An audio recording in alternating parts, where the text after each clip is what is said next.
morning, everyone, and thank you for being here on this beautiful Sunday morning for our weekly SonRise Project call, where it's always a safe space filled with love and compassion and our desire to heal ourselves and our families. God grant me the serenity to accept the things I cannot change, the courage to change the things I can, and the wisdom to know the difference.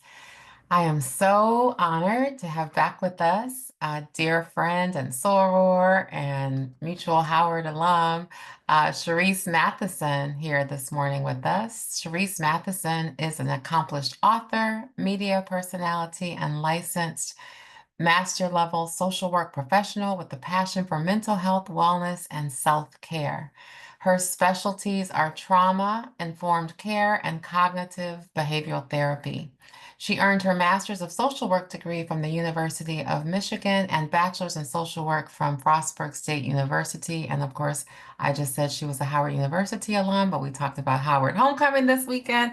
So that is not quite accurate. It's University of Michigan and Frostburg State, but that's all good. Oh, because she did complete graduate level certification in nonprofit and human services leadership at Howard University. And so she did do that with on an even further level. She is a proud member of Delta Sigma Theta Sorority Incorporated and also a boy mom like myself. She's CEO of CEM Wellness LLC, a training, coaching, and consulting company focused on mental health and emotional wellness. Her inspirational books, The Dream Vision Reality Guide and Sand, Sun, and Self-Care, encourage readers to prioritize their wellness while living their best lives. On top of everything she does, her voice and her inspiration can be heard daily, Monday through Friday at 3:30 p.m., as she is the host of the District Creatives Radio Show on DC Radio 96.3 and dcradio.gov. That is so phenomenal. I am so honored to have you back, Cherise. Thank you for being here with us this morning. Thank you so much for having me back. It's always an honor to join you all on Sunday mornings. So thank We you are so much. thrilled. And knowing that you were doing all the homecoming Well, festivities. I got it. I kept it cute. I brought it on in early. I forwent the all black party I was invited to last night because I just wanted to wake up fresh and Nice. be very mindful of our time together. But I enjoy our homecoming this week. It was a week Mhm. long of festivities. So thank you for that acknowledgement and happy homecoming to all the bison. Yes, happy homecoming. It's so funny and ironic that our topic this morning is all about self-care and how self-care is really not an option, it's a necessity. And we talked when you were here before, earlier this year, back in March, about self-care really not being selfish. And as I was thinking about and smiling as we were talking about homecoming this morning, um, this is the first year in a long time I have not gone to any homecoming festivities, none whatsoever. And I sat in my home this weekend and I binge watched TV and laid on the sofa and had my sweats on, which I still have on, and my big comfy socks. And a few times I kept thinking, this is so odd and it's so different because it's unlike me. But I was leaning into some of the things you talked about how we have to pour into our own cup sometimes and just rest and reflect and relax. And I want to talk about that because life is so crazy right now. And many people we know are not working or furloughed or what have you. And so really want to just talk about how we can learn simple practices of self-care and not think that it's wrong. Because several times this weekend I kept thinking, this is not right to be sitting here on my sofa. I really need to get up and go somewhere. But the reality was I needed to just be home and be still. And so I want to talk about that. How do you define self-care and why is it so important? Well, one, I want to congratulate you for allowing yourself to go through the ebbs and flows of how you felt in making this decision that was different for you, right? Because a Yes. lot of times we don't realize that decisions are self-care as well. Like what we decide to do and what we decide to not do is a part of our emotional and mental self-care. And so I've been there before. I was actually there last night because I was like, do I go? Do I not go? But sometimes society, community, and culture has a way of making us experience FOMO, the fear of missing Mhm. out. But I encourage us to challenge ourselves to think about the fear of missing out on ourselves, right? Because Yes. how much do we sacrifice in ourselves when we go out to be in community and energy of other people? We have to pour, we have to give. Even if it's a social event or if it's like something like today, right? So because I knew I was going to be doing this morning, I wanted to reserve some of me in my cup. And that's how I made that Mhm. decision. So I just wanted to honor and acknowledge you for going through that process with yourself last night, because sometimes we don't realize that that's a thing until we're in it and we feel uncomfortable in Mhm. it.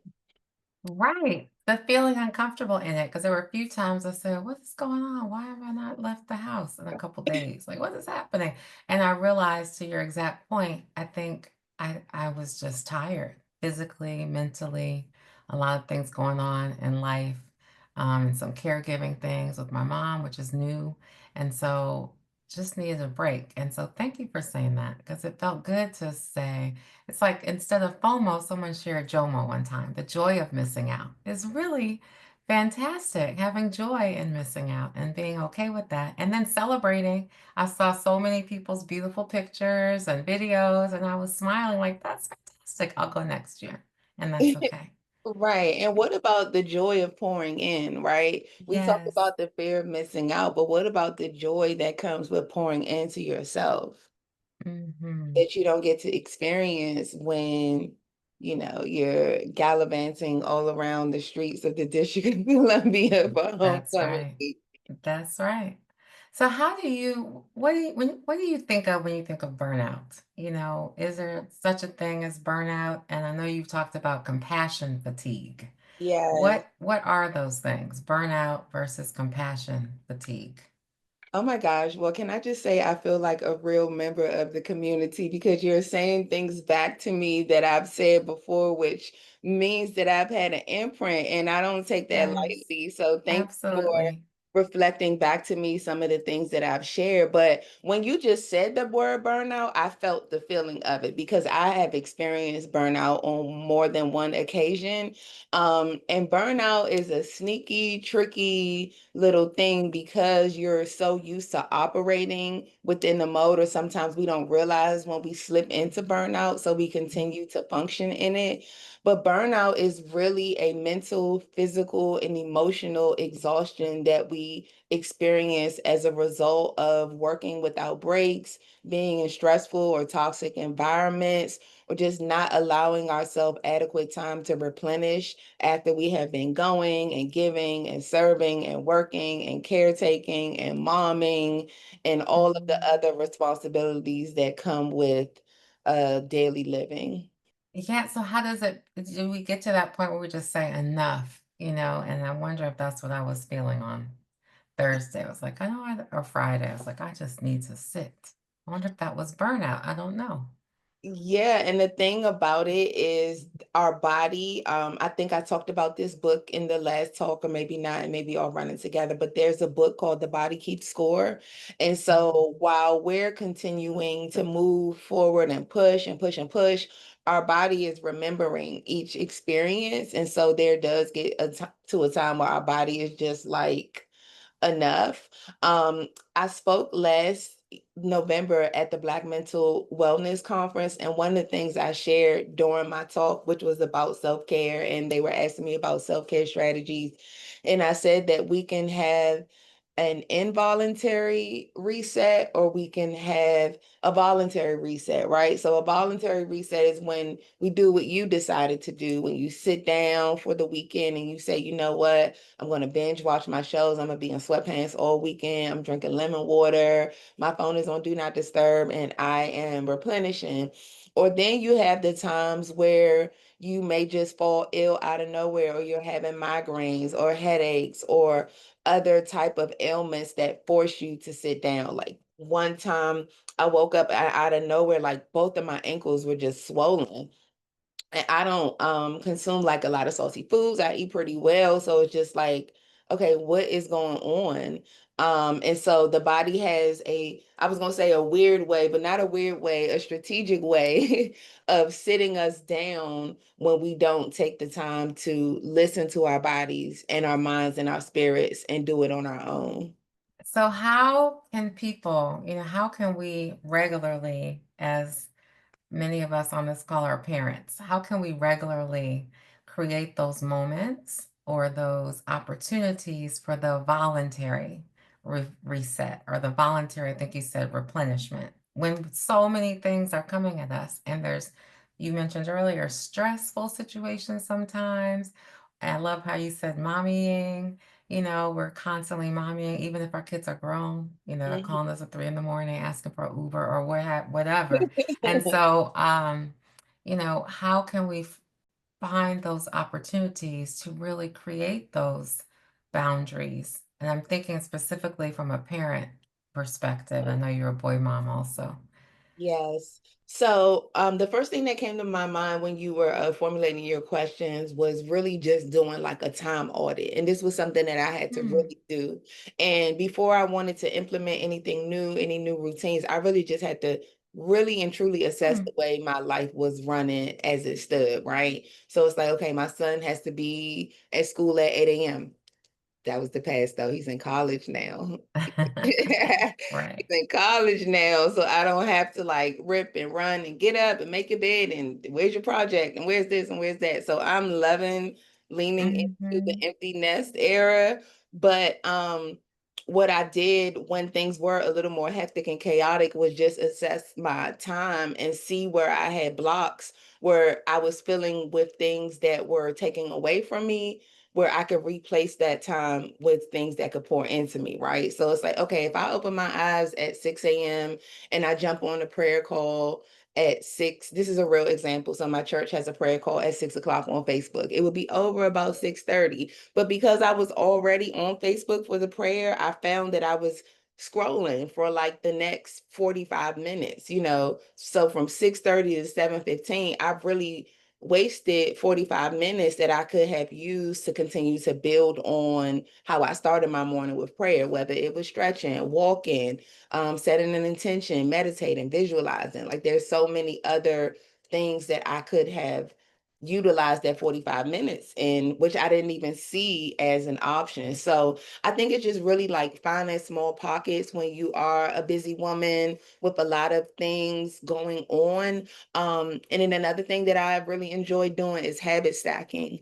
And so when I do go out, like I'll do a daily walk in the morning. I'll try to walk 2 to 3 miles, which takes me around like 35 to 45 minutes in the morning. But I'll listen to a podcast. I'll listen to an audiobook. Like I knocked out so many audiobooks because I was using that 35 to 45 minutes during my walk to get my physical body to pay attention and pour into my physical body, but also pour into my mental at the same time through listening to a podcast or audiobook instead of my favorite playlist. I love that. So habit stacking. I Yeah, love that. What are some of your other habits?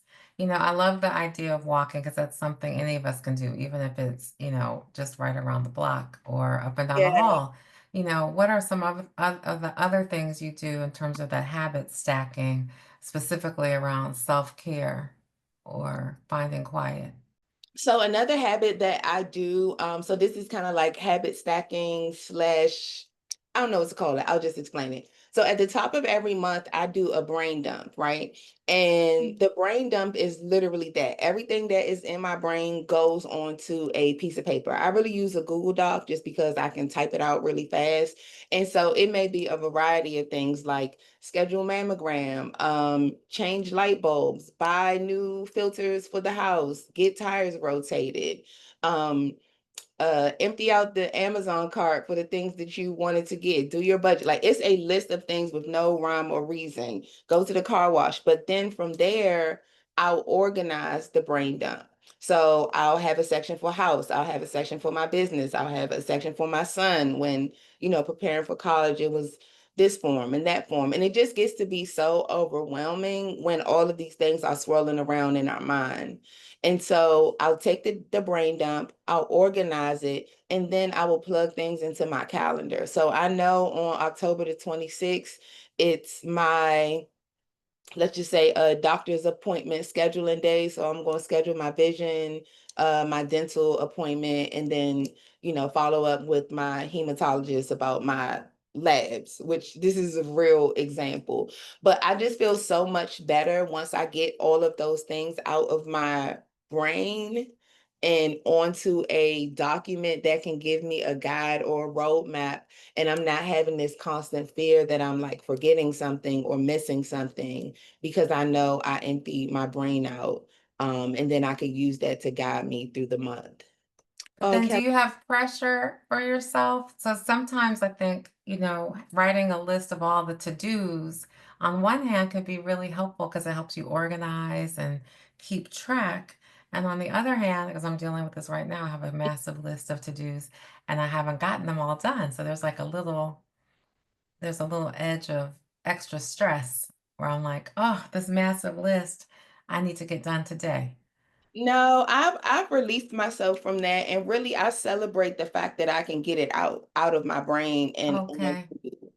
right, because what happens is the month is going to roll on whether I get 75% things done or Hmm. 10%. And Um, if it rolls to the next month, it rolls to the next month, and that's okay. There have been things Hmm. that it took me literally like 52 weeks to do, whether it was like a home project or here's a really honest and vulnerable one. I let my social work license expire. Um, Mm. and I just wasn't doing therapy anymore. I just needed a break, honestly. I was burnt out from doing that. Mhm. And while I knew I needed to renew my license, it sat on a list for literally 52 weeks until I found the energy to get that done. And I didn't beat myself up about that too much because I got relicensed and I'm doing therapy again, right? So Awesome. Because it's you were okay. burned out. You said, "I Mhm. need a break," and that was clear for you, right? Yeah, for sure. I think that's why I'm just relating so much because I think sometimes we just rip and run, rip and run, rip and run, and we keep doing the same things, but they're not necessarily giving us joy or giving us peace. And sometimes we have to pause and say, it's okay, it's just going to stay on the list. I love how you said stay on the list for 52 weeks. And then you said, okay, now it's time. And that's okay too. I love that. Thank you. I want you to talk about your coloring books. I remember Yes. in our last session, you talked about the power of coloring. Can you talk about that and what prompted you to do your books? Yeah, so coloring is something that I stumbled upon, I feel like a little later than everyone else. After I caught the wave, I found out that people were really coloring during the pandemic. Mhm. And I missed that.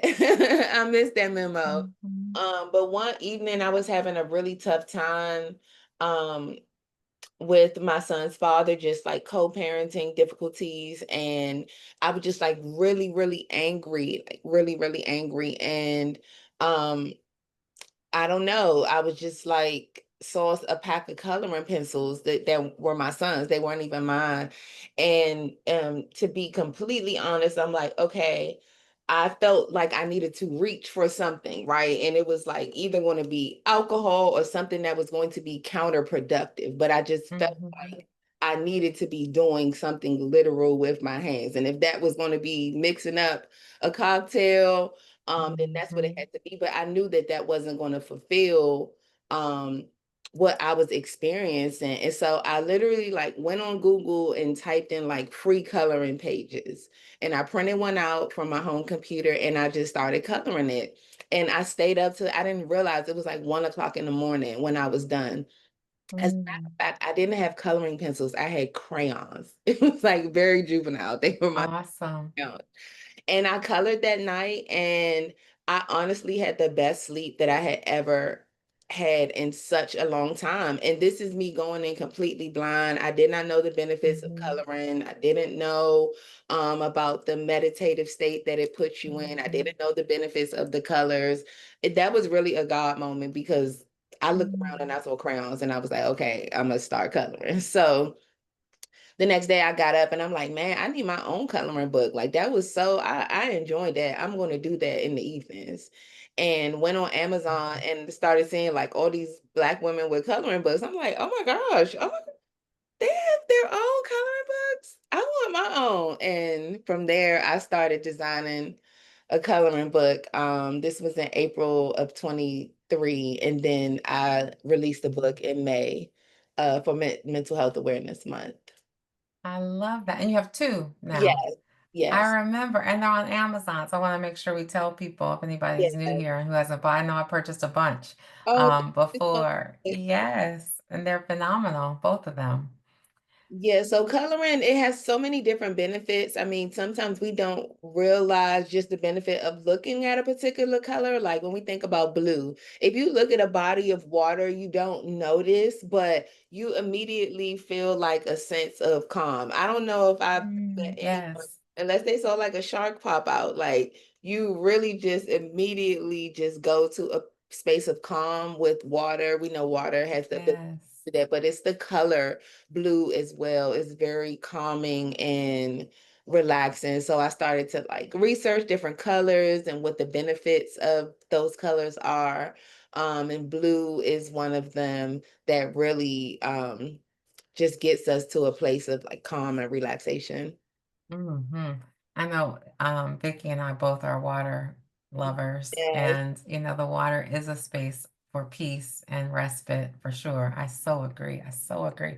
You just mentioned a God moment, and you mentioned earlier also, different types of self-care and different ways you focus on your own self-care. You talked about physical with walking, you talked about emotional, you talked about this piece with um, coloring. Can you touch on a little bit more of your spiritual self-care and what are some of the things you do in that space? Because I believe that's so important as Yeah. well. Dr. Vicky actually called me at like around 8:58 and I had the music blasting. Like I was listening to my praise and worship because my service is happening at the same time. So I'm not going to Mhm. be able to make it to service. So I just wanted to have just like a moment to connect, like a moment of Yes. praise and worship. And I was so deep in that worship, I was like, oh wow, it's 8:58. So Dr. Vicky called, I turned the music down. I'm like, good morning. She's like, are you joining us? I'm like, there in a second. But it's important for me to ground myself like spiritually before I Yes. make contact with anybody, right? And so I Mhm. mentioned playlists. Like I make a lot of different playlists with praise and Mm. worship music that speaks to me specifically, and I love that. That's one of my favorite things. I know there were certain gospel songs at one point I would hear the song and it would just like tear me up because I just might have been in a difficult or trying season when I first engaged with that song. So I also love being able to gauge with um music and like how it speaks to me during different seasons, right? So Yes. what I was navigating 10 years ago, when Leandria Johnson was first coming out on the scene versus now, I Mhm. love having those moments. So praise and worship is one. Another one is gratitude journaling. And Mm. so it is a lot going on right now. There's Yes. a lot going on right now. I actually just found out, well, I knew the company that I'm working with was having some budget deficits like many other companies. It's a government funded company. And I was told maybe 2 weeks ago that my position was going to be coming to an end on the 31st, which is on Friday. Um, Mhm. and when I was in the meeting, I was like, thank you for letting me know, thank you for the opportunity that I've had to be here. Mhm. And if I didn't have a gratitude practice, that notification would have took me down. You know what I mean? Yes. Like just to Mhm. know that there's this uncertainty around what income is going to look like for me in the coming months and things of that nature. But having that gratitude journal, not only to flip back on, but to continue to build, right? So it's like, okay, I have a list of evidence of things that I have been able to navigate through Mm, before, and I'm going to use that to take me through the next storm or the next situation, right? And so gratitude journaling and just journaling in general, but particularly leading into gratitude has been on top of praise and worship and then just connecting to my church community has been one mm, of the most critical spiritual self-care practices that I mm. use routinely. I love that. And the gratitude journaling, are you writing with a prompt? Like every day, I'm grateful for blank, or I love this about myself, or like what are your prompts for the journal? I'm asking because I'm going to do this Um, myself today. Yeah, good question. And I actually don't have any specific prompts. The journal that I use has scriptures at the top. So I'll just like meditate on that particular scripture. It's a different Mhm, scripture every day. And it's a mini journal too. The purpose is to really just do like a quick, just it's mhm. literally a mini journal. So it's probably like this size, it's probably 10 lines. And so it's just a quick way for me to say Yes.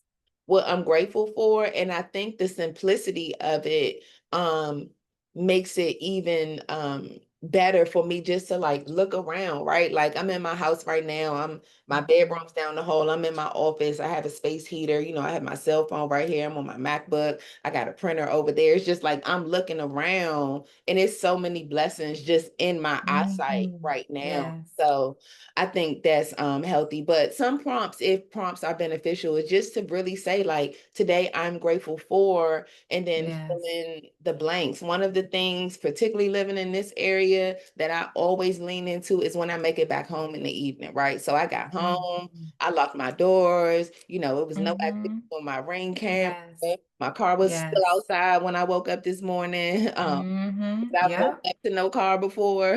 Yes. So I think once you get going, I like to call them like gratitude rampages where I could just really go down the list, honestly. I feel Oh, like I as I've gotten love older, that. I think about certain things like my grandmother and some of the older women in my life used to say like down through the years, but I got my own years to go down through now. And I can really look back and say that God has been good and continues to be good. And that's how I'm able to fill up my gratitude journal. That's awesome. And despite your job, situation, so many people, and you're going same. You said Friday's your last day, but and still in that, you're grateful and positive and smiling and all of those things because you have faith that it will work out. It will work out. So Dr. Vicky has some questions. The first one is how can we or are you coming off or do you want me to say them? Dr. Vicky, happy to read that for you. Can read it. Oh, awesome. Go ahead. Oh, I said you can read it. Oh, okay. I But can do that too. I can do that too. It says, how can we tell the difference between self-care and avoidance? Ooh. Leave it to Dr. Vicky to come through with the profound um life-changing, soul-stirring question. But that's an interesting and funny question because I was just talking with a girlfriend who we've been friends since we were 12 years old. So we're literally like sisters. And she has a few things going on in her life, and she was telling me that she had signed up for a new ministry that she was going to be a part of.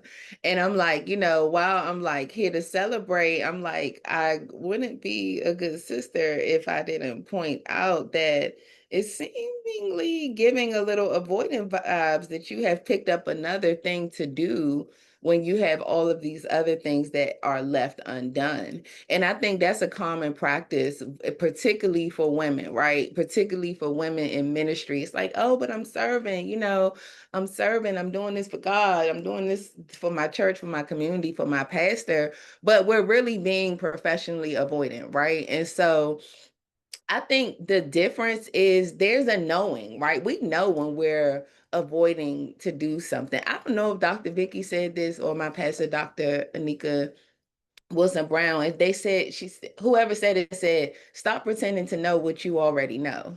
or stop Mm, acting like you don't know what you already know. mm, Like we know mhm, when we're being avoidant, right? And it's like, yeah, you could take the bubble bath and put the bath bombs in there and have the, the philosophy bubbles and the playlist and the candles, but that doesn't negate the fact that you have not scheduled your mammogram yet and mhm, you're 2 years past due on that. So I think we know one thing I love about just exploring the connection between the mind and the body and the spirit is really like the greatest technology, like beyond Chat GPT and AI. And I know mhm, AI is really blowing our minds these days, but the our mhm, own intelligence that's not artificial, like our real mhm. intelligence, it has a way of guiding us and we just have to be in tune enough to listen. But I think that we can tell because we know.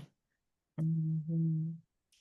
We can tell because we know. And you're saying listen to the internal voice, which is often we need to listen to that voice.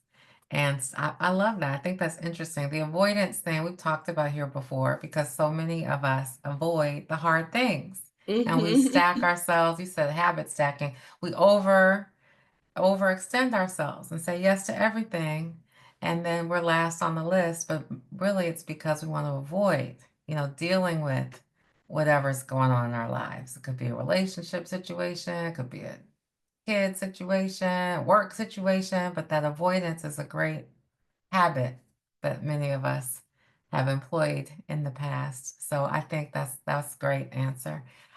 There's another question that says, how can we practice self-compassion when our inner critic is often very loud? Yes, Excellent question. that is a great question, particularly for somebody like me. I'm very critical. I'm a Virgo. We are very like, Mm-hmm. you know, so the internal version, if we're like that externally, the internal version, that Mm-hmm. insane. Um, And so this is something that I have been working on personally myself over the years. And it's through a couple of things. It's one is grace and two, it's memory. Um, I can look back, particularly like getting my son through high school. That was really, really challenging for me because I made the decision to keep him in private school when things got really rocky. I lost my job in the middle of at the end of his sophomore year, going into junior year. And as I'm saying that out loud, it's a reminder that I know I'm gonna be okay in this situation because I was okay in the last situation and I had $2,300 of tuition to pay every month and it still got Wow. Wow. paid. And so, yes, just having that memory recall of things that we have navigated through before, and then just giving ourselves grace, like to not get it right every single time. I had a small little voice in my head this morning, so I used the Clean Skin Club disposable face towels when I wash my face Mhm. in the morning and at night. And I recently discovered like Amazon has its own brand, which is a little more affordable. So I bought two of them. They come in these boxes, like, square box. Well, I took one box out and put it into the bathroom cabinet. My intention was to take the other box out and put it in the hall closet where the towels and things are. I started to throw trash into that box by habit, and I threw the box away with the brand new face towels in there. And I was Mm. just like to myself when I realized the trash went out, like I just threw away a box of brand new disposable towels. And old me would have beat myself up about that. Like you just Mhm. $10 literally in the trash. But I get to make mistakes and it's okay. Right. It's completely okay. Excuse me. Bless you. No problem. Thank Bless you. but yes, giving ourselves permission to make mistakes. That's something that I have been able to chase all the way back to my childhood. And I think when we sit still enough, we can make these connections Mhm. and be able to process them moving forward. So I realized that in my childhood, Mm. I didn't receive a lot of positive affirmation. But if I did something Mm. wrong, You know what I mean? Like I Mhm. was made to remember that. You know what I mean? There was a lot of commotion and a lot of razzle dazzle when I did something wrong, but when I did something right, and my son reflected that back to me. He said that, Mom, I notice when I do something wrong, you don't give me the same energy. I think I shared that in the last You talk. did. That was Right. so profound. Yeah, but Mhm. it was for me too, because that took me back. That was something that I learned. That was something I observed and that I learned. And so, I do get to make mistakes. And the same thing for our children too. It's like it's not the end of the world that you make a mistake, and you can affirm yourself in a positive way even after you do something quote unquote wrong, because Mhm. oftentimes there's something to learn in the wrong that you did. Like the next Yes. time I need to put the towels away immediately, right? And there was a lesson in that for me. And so I had to throw them away. Yes. So the next time I'll put them in the cabinet. That's right. That's right. I've thrown away Invisaligns, and that is just Oh, a whole hot mess at restaurants. It's like, oh, that's a huge, expensive mistake.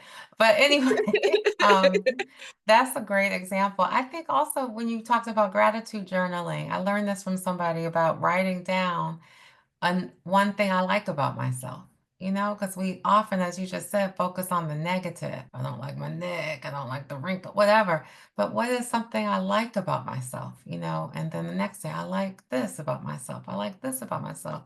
I think saying it out loud, or at least writing it, and looking at the positives about ourselves is another way we can try to quiet that inner critic, because we're often so critical of ourselves and others. Like you shared that story in the last time you were here, such a great story about how your son articulated to you.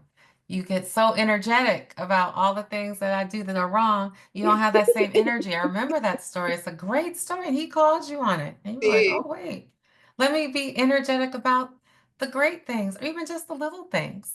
yeah, he That's did. such a great story. But I think making those notes to say, I love this about myself. And I also think another thing about that inner critic is forgiving ourselves, like practicing forgiving ourselves for things that we may be critical about that we've done, up until now. Or, to say, okay, I forgive you for this. I forgive you for that. Saying that to ourselves, I think has been helpful for me.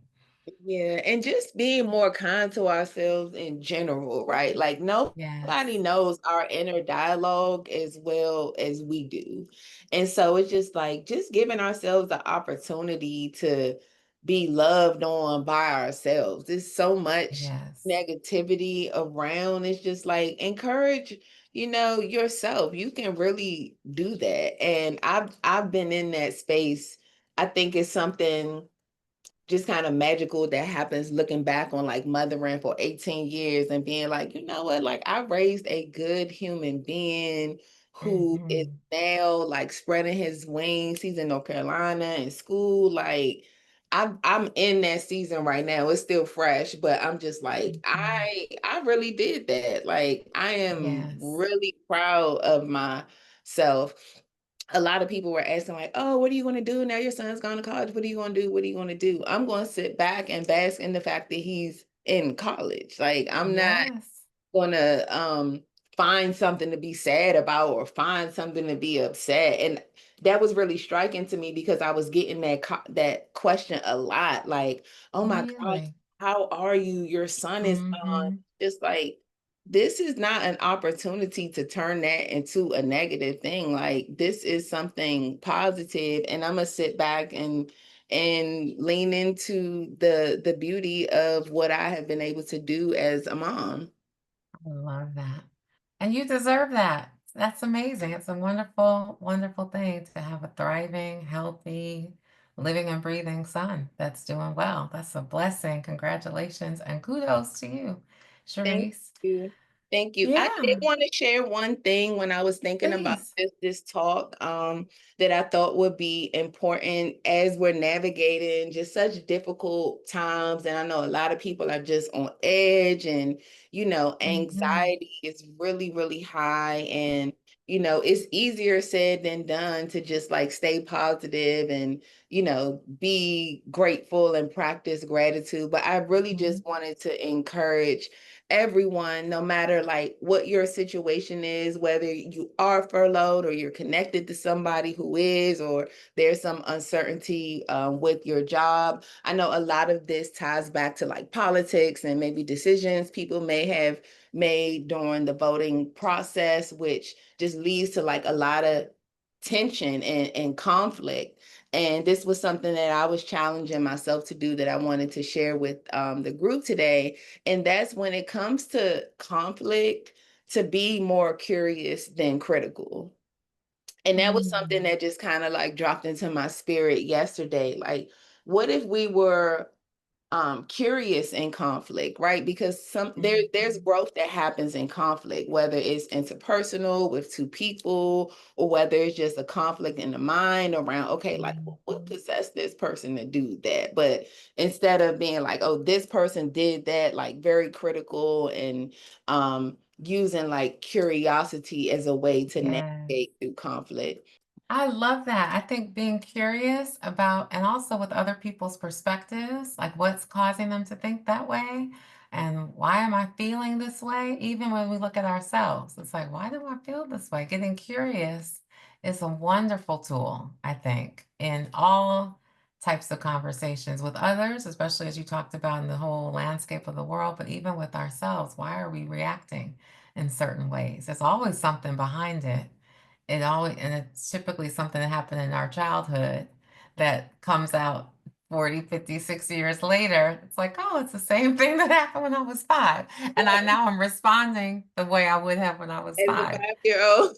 Mhm. Exactly. Yes.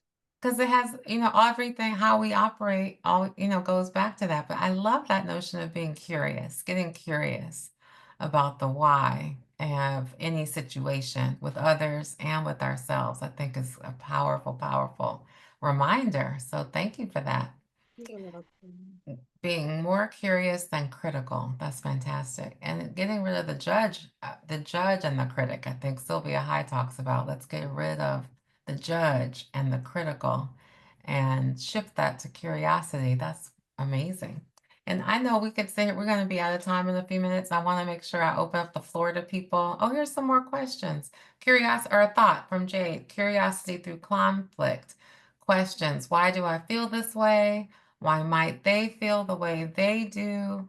And how am I responding? Yes, absolutely. Love those questions. That's a great question. Uh, And those are great journaling prompts too. yes. Sometimes we find ourselves maybe in these like long-standing family conflicts. I talked about my relationship with my son's father. So those would be the things that help me to continue to Mhm. navigate my relationship with him. Absolutely. I think, as you mentioned, relationships, that's a very important place to get curious because how we respond is critical. And it's often we have to put ourselves in the other person's shoes, I think, sometimes and say, okay, now why? Why is that person, and even with our children, why are they acting that way versus being so critical potentially? Well, why are they acting that way? Where are they coming from? I think that's powerful.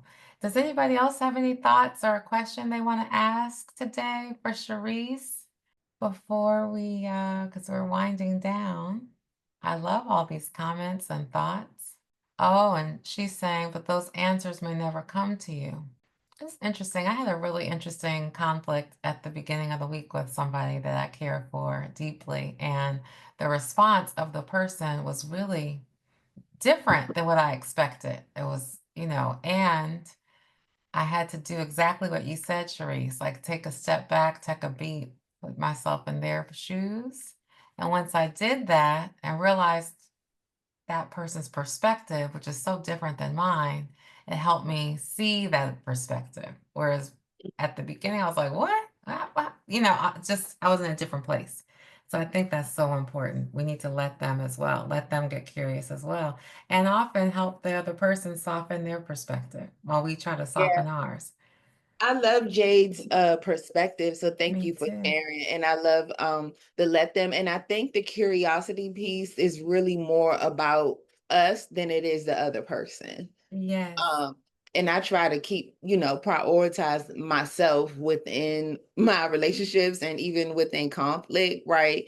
And realizing that 9 times out of 10, what I'm experiencing from a person has nothing really to do with me. I may be like a catalyst, or I may be a reflection of me, may spark something in them, but I think it gives us the authority and power in relationship and in conflict, and curiosity. Sometimes it can disarm people as well, like bring them down Absolutely. a little bit, just to know that you are taking the standpoint of wanting to have a level of understanding versus leaning into the conflict of it. Right.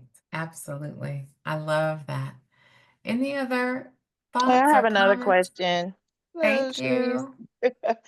you. First, I love your work, and I love the way that you show up Mhm. in the space of therapy and mental health and well-being.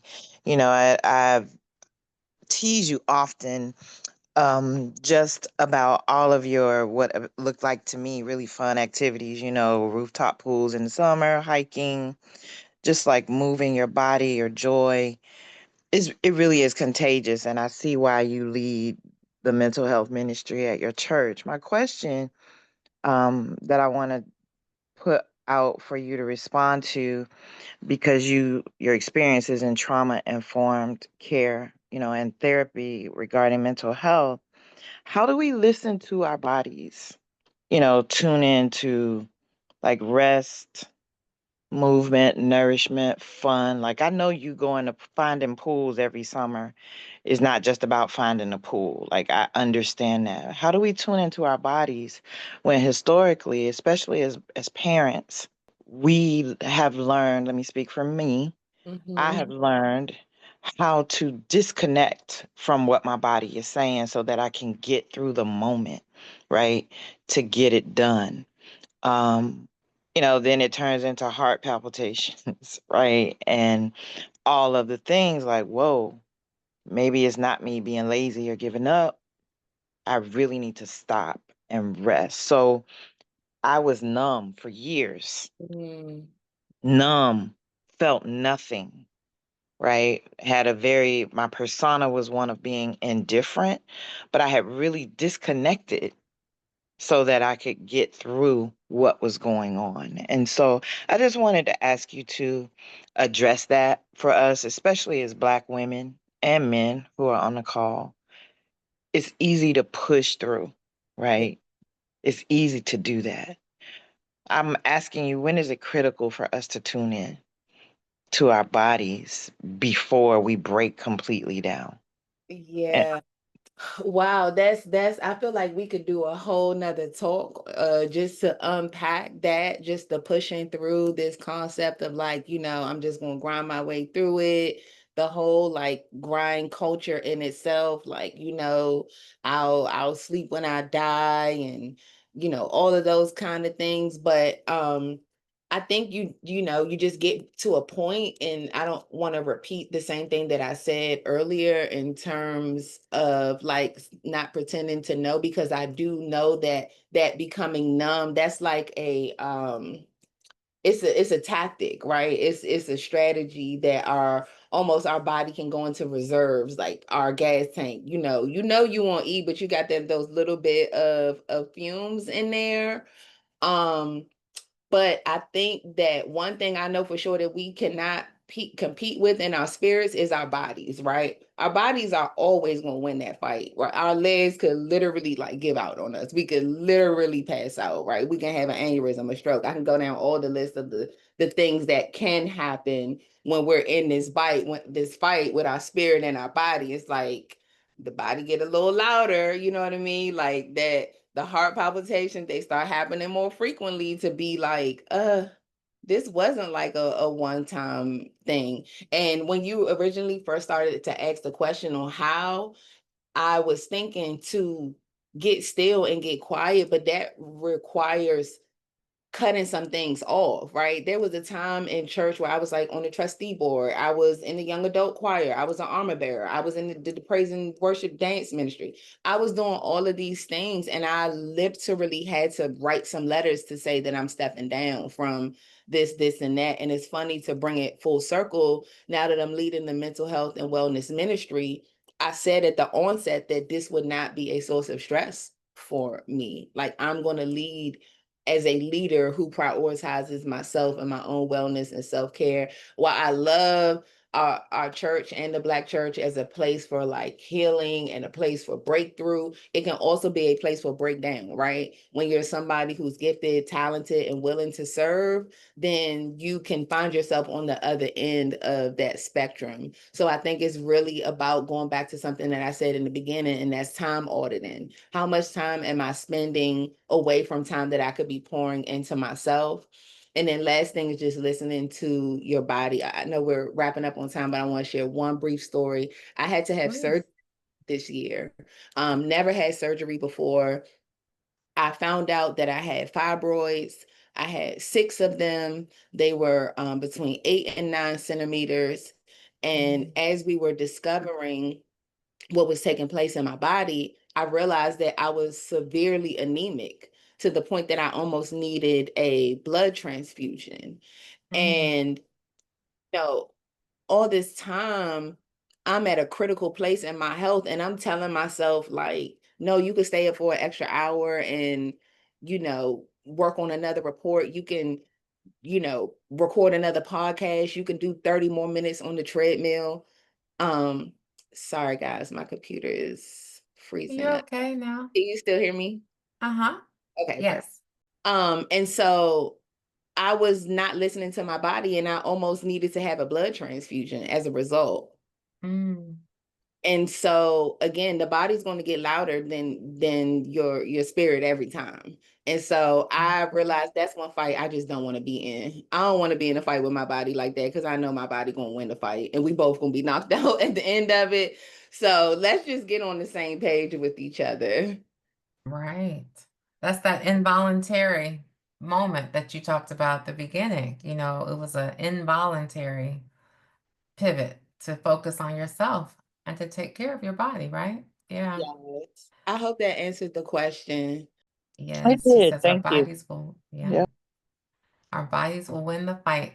So you have left us with so many gems.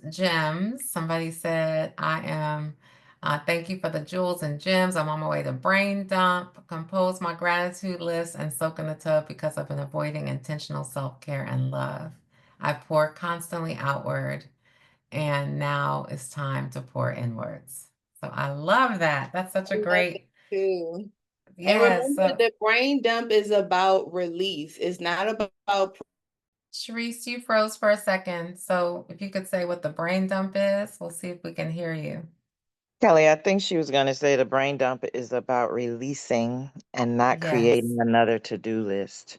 That's, when we're right, writing, right. to give us more to do. It's about releasing and creating capacity and just giving Yes, us space. Because I've heard her yes. share that before. Perfect. Thank you for that. Thank you, Dr. Vicky, always coming through. You're I'm Cherise, welcome. back. I had to switch to my phone again. I don't know what's going on with my computer, but it no probably needs its problem. own moment of self-care, right? Like, Yeah, it I've needed a been little running it break, constantly, got all the a tabs cool open. down. So my computer is telling me to practice what I preach with my technology and close some of them tabs. Hilarious. Well, Dr. Vicky summed it up nicely because you were Okay, talking perfect. about doing the brain dump is not about making another list. It's about releasing. And so pouring out and releasing, but not just doing it as a list. Yeah, So not to like make yourself feel like, oh my gosh, now I have 20,000 things. It's like, no, now I have space for something new in my mind because absolutely, I've released this to a piece of paper. absolutely. That's perfect. Well, thank you for everything that you shared this morning, Thank Cherise. Thank you you. for being here, Of given the course. week that you've had. I really appreciate you always. Of So, course. Thank you, ladies and gentlemen. It's always a pleasure. I can feel the sacred nature of this space. And so it's always a joy and a privilege. Thank you to Dr. Vicky for having me back. Absolutely. And sending everybody good energy and good vibes and prayers for these next 10 weeks. We have 10 weeks left in a year. I was just doing with some of my own planning. It's like, you know what? Every week, let's just start every week on Sunday with something that we're grateful for. And then we can look back. We'll have a list of paragraphs, 10 paragraphs that we can reflect on at the top of the year. I love That's our that. Thank you homework. for that. Thank you. Thank you for the homework. That's a great idea. So 10 weeks and 10 weeks down to 2026 Yep. and doing a gratitude paragraph every Yeah. week. I love that. Thank you so much for that. You're welcome. Dr. Vicky will close us out as always. Thank you again, Cherise and Kelly and Dee, and to our Sunrise community family. Thank you all for being here every week. We could not do this if we all did not come together. So thank each of you for being here as well. God, we thank you for this day that you've given to us, and we choose to rejoice and give you glory for it. Thank you for the wisdom that Cherise has poured into our minds and our hearts and our spirits, helping us to practice self-care because it's not optional. Thank you that we will begin to do some things differently, and little by little, we will change and make healthy choices and listen to our bodies. I pray a special prayer for Cherise now, even as she comes to the conclusion of this particular job assignment. Thank you that you've done it before, you'll do it again. Thank you for always making provision. Thank you that there is no lack in her or our lives, that we all live in overflow. Thank you for the rich relationships. Thank you for the connections. Thank you for the favor. Thank you for the angels on assignment who she will cross paths with to make sure that she is anchored and safe and stable and not anxious for anything, but in everything, with prayer and supplication and thanksgiving. As her requests are made known, they're already supplied. We pray now for every household, every family represented on this call, every person impacted by being furloughed or laid off or thinking they don't have enough. Thank you, God, that you are always more than enough. And because in you we live, move, and have our being, we have all sufficiency in all things unto every good work. Thank you for the SonRise Project. Thank you for Kelly. Thank you for Dee, for their steadfastness and their commitment and their consistency to this call every week. Strengthen them, give us all grace, and bring us back together again on next Sunday. Give us a great week and a great rest of this day. In your name we do pray and give thanks. Amen. Amen. Amen. Thank you, everybody. Thank you, Dr. Thank you, Vicky. Have an ladies. incredible day.